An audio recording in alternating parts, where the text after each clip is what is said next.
We're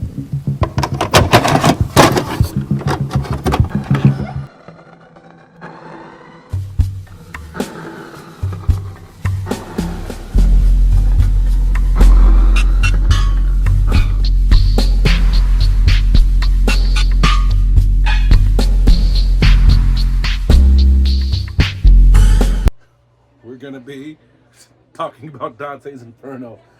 How many views I'm gonna get on this video? 5, 10, 20, 25, 50 if I'm lucky. You know, there was a person who got on my channel and asked me, why are you reviewing old stuff? Why don't you go and just chase the new shit? Well, that's because the new shit is bullshit. I can't make it simpler than that. I have been playing games on the PS5, the PS4 for a while, for a long while actually. And I'm saying that to explain to you fans, to you students, and even to you newcomers on my channel that is just wondering why I just review mostly old critique when it comes to animes, movies, and even games, you know, like this. Going back to the narrative, new shit is bullshit now. Modern slop being added to these projects. So much woke messaging, so much lectures, so much pullback, so much censorship. I had to take a break from me playing on the new generation consoles. And even though I still review new shit, it's mostly because they're probably indie titles, just so I could shout out the indie crew, just to show how much I appreciate their content or how much their shit sucks. Dante's Inferno, I want to do a review on this game because not only that this game is literally a good breath of fresh air of just all the bullshit censorship that I've been coming across these new games that's literally an arm and a leg now. You're paying for shit that you don't even fucking want in these games. How much these games are now? It's over 60, 70, 80, 90, 100, 110, 20, 30, $40. And these are digital special editions, not physical. We're literally killing physical media. And it's still lacking the critique, execution of what makes games special, what makes anything special these days. And it's sad that we got to take a step back and to remember and appreciate stuff like this, because it seems like when we go backwards, we're going forward of how things should be now. Dante's Inferno, we should be looking back at this of like, damn, like this is the games we used to play, and be more appreciative of how much we have evolved. But now we're pulling back creativity and welcoming bullshit. Sorry for the big lecture. Sorry for the big speech. All I'm gonna say is that Dante's Inferno was a good game that I played and enjoyed. And to be fair, this is my first time playing Dante's Inferno. I've canceled a lot of pre-orders this year, and it's only February, due to me finding out that there was gonna be censorship added to these games that I was gonna buy. A lot of things that they was adding to show off to the modern audience, and it hurted me. But it didn't hurt my wallet. I saved over $300. But I wanted to look into this game, so I bought it, I played it, I loved it, and I just couldn't believe how much content was on this game that we never are going to see in an immature game today. Dante's Inferno is a solo action adventure game developed by Visceral Games and published by Electronic Arts. Wow, EA made this too. That is saying a hell of a lot, especially how EA is now. Beginning his traversal to hell, Dante blesses a holy cross that Beatrice gave him when making their vows to be true to each other. While traversing the 9 hells in pursuit of Beatrice, who was corrupted and soon turned into a succubus by Lucifer, due to Dante's infidelities after Beatrice waged her soul to Satan. Dante must face the circles of hell to somehow rescue his beloved and escape the torment.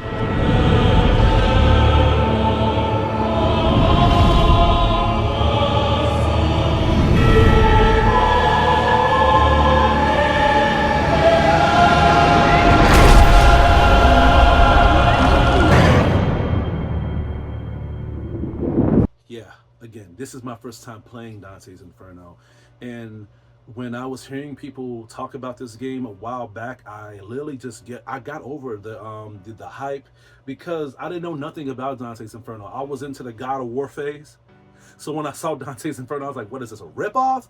I was young, okay. Even though the combat is somewhat similar to God of War, that doesn't mean that the game is bad. Um, I played it due to me taking a break for these modern games today, and I don't regret it. In fact, it made me cherish these old games that I played back then and even forgotten. I need to go back to my library of my PS3 games and see what type of games are like this that I've played that I probably missed out on of my visual aspect of me getting older. Dante's Inferno is brutal. It's action packed. It's freaking badass. The story is impelling. It's depressing.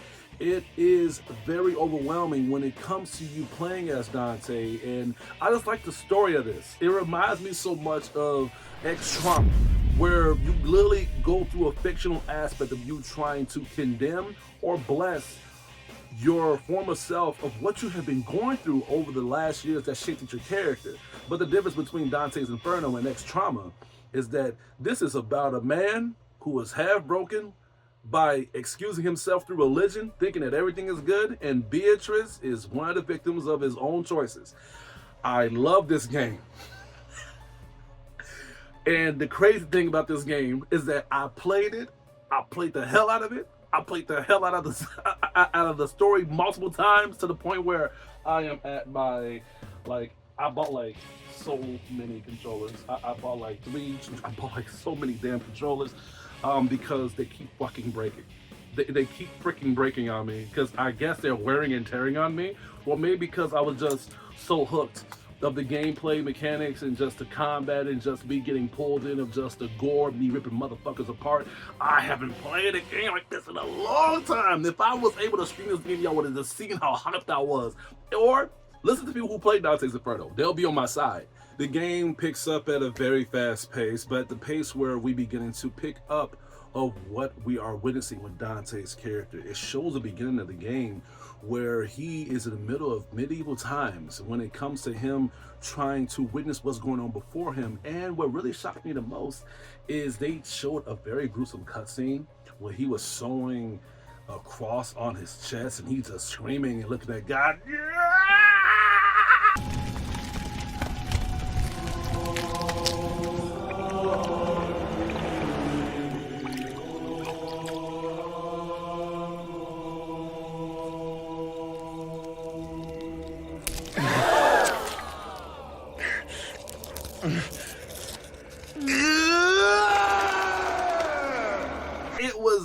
I was like, oh my God, like I was like cleansing the controller, which was the one reason why I broke.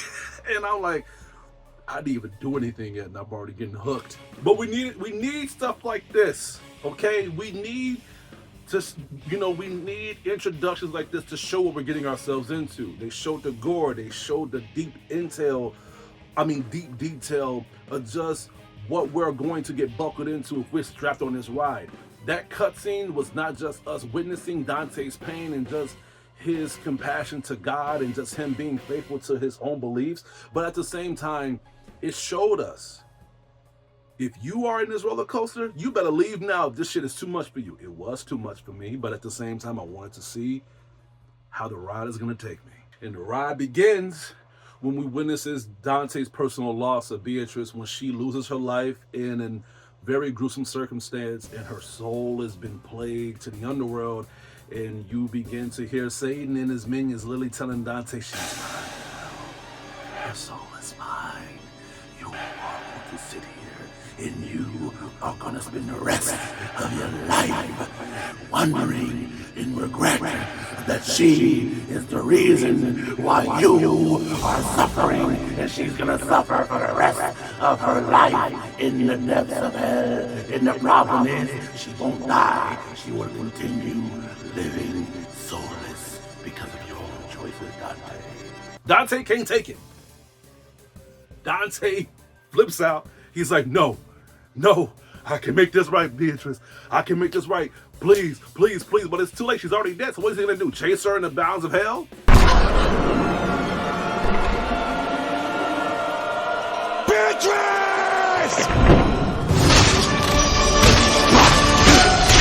exactly what he did.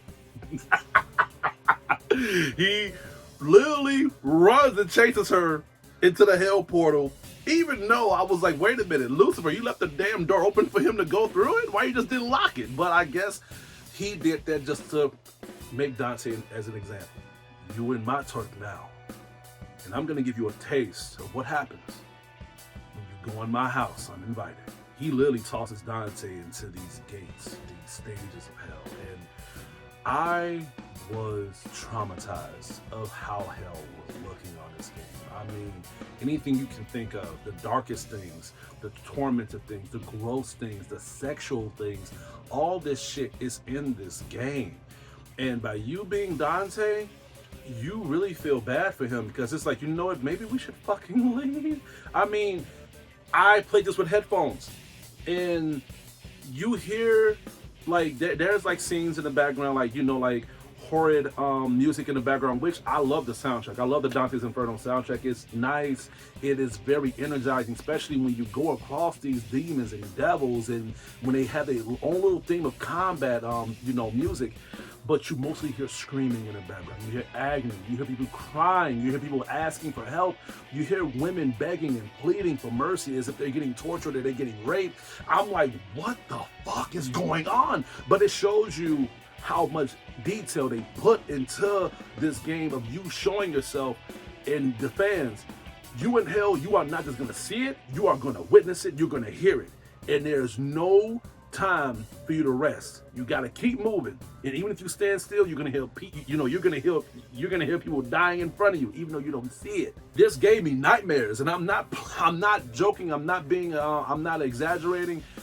I never played a game like this that was this deep of just demonic activity. I mean, I know you were in hell or whatever, but I played games that was based on hell activity. I played games where you fought Satan. I played games where you was literally in the bottom pits of the underworld and you have to fight certain stages for you to get yourself back into the Satan aspect of redemption. Dante's Inferno, I have to say, is one of the most detailed attributes of hell that I have ever witnessed. If I'm wrong, put it in the comments. Show me a game that is way more detailed of a hell experience than Dante's Inferno. I would love to play it. I would love to play it. Let's talk about the combat now. When you get witness into the hell's visuality of your torments, you come across these enemies that's gonna stop you. Satan's henchmen, or the gates of hell's guardians that is going to stop you, torment you, fuck you up. I mean, you got like certain enemies that I was like, what the hell is, like, do these enemies exist? I mean, you got these bulls with these spears, you got these girls that literally, that's like these exotic, like prostitutes that like spitting out intestines and shit in front of you. You got babies that can do like ballerina swordsmanship shit to you. You got so much shit thrown at you. And you even got shit that fucked me up too. I was like, what the fuck is this? Like, you got big, gigantic enemies. You got so much like shit thrown at you to the point where you just get overwhelmed with the combat itself. The combat is addictive, especially when you fight these enemies, when you fight these demons. And I think what really pulled me in the most is when you get to mix and match the way how you fight these enemies based on two levels of integrity. You got holy and you got unholy. You can bless your enemies by using holy attributes that could literally shed light and numb your enemies down when it comes to you compelling them to, to Jesus Christ, or you can butcher the hell out of them. You can brutalize them, rip them apart by an unholy state of agony. People like to use the blessed side, but I use the unholy. I use the unholy tree. I wanted to see how gruesome Dante can be when it comes to him just fighting and just brutalizing these enemies that's in his path. And I was satisfied in both ways, because on my second playthrough, I wanted to maximize the holy tree, and I was still happy and I was still satisfied in all terms of aspects. But that's good. I feel like no matter how you mix and match these combat scenarios, you are still going to be pulled in of just how detailed and how much action that this game has to offer for you. And I think what really pulled me in the most is that you come across these survivors in hell that's literally like tormented with their own guilt of when they was alive. There was some survivors that